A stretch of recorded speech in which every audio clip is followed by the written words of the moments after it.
जैसे petrol diesel की कीमतों का एक विषय हम सबके सामने है। देशवासियों पर पेट्रोल डीजल की बढ़ती कीमत का बोझ कम करने के लिए केंद्र सरकार ने एक्साइज ड्यूटी में कमी की थी। पिछले नवंबर महीने में कम की थी।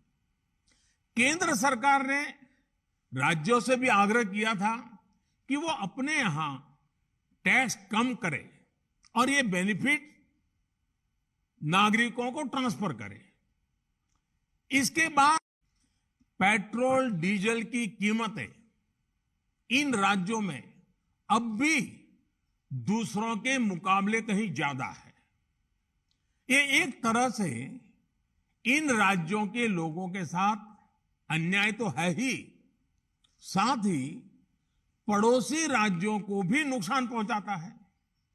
स्वाभाविक है कि जो राज्य टैक्स में कटौती करते हैं उन्हें राजस्व की हानि होती है।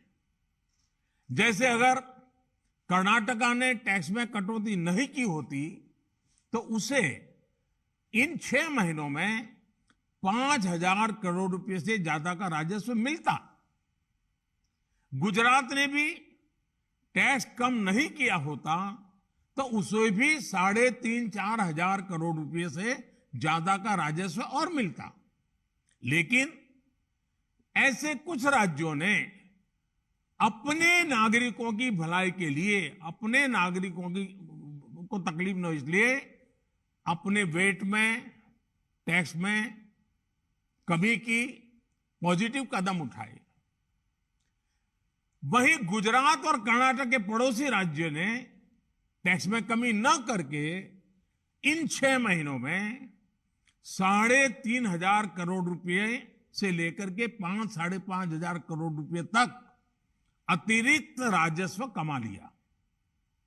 जैसा हम जानते हैं कि पिछले साल नवंबर महीने में वैट कम करने की बात की थी, सबको मैंने प्रार्थना की थी।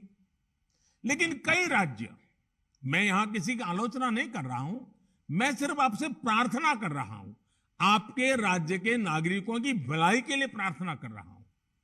अब जैसे उस समय 6 महीने पहले कुछ राज्यों ने बात को माना, कुछ राज्यों ने नहीं माना।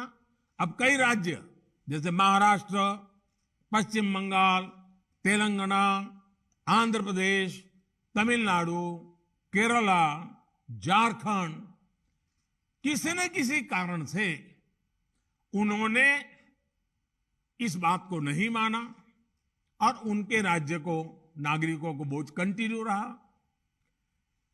मैं इस बात में नहीं जाऊंगा कि इस दौरान इन राज्यों ने कितना रेवेन्यू कमाया, लेकिन अब आपसे मेरी प्रार्थना है कि देश हित में आप पिछले नवंबर में जो करना था, 6 महीने डिले हो चुका है, अब भी आप अपने राज्य के नागरिकों को वैट कम करके इसका बेनिफिट पहुंचाइए।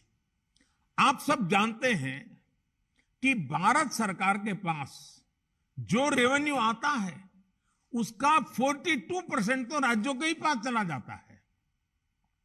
मेरा सभी राज्यों से आग्रह है कि वैश्विक संकट के इस समय में कोऑपरेटिव फेडरलिज्म की भावना पर चलते हुए एक टीम के रूप में हम सब मिलकर काम करें।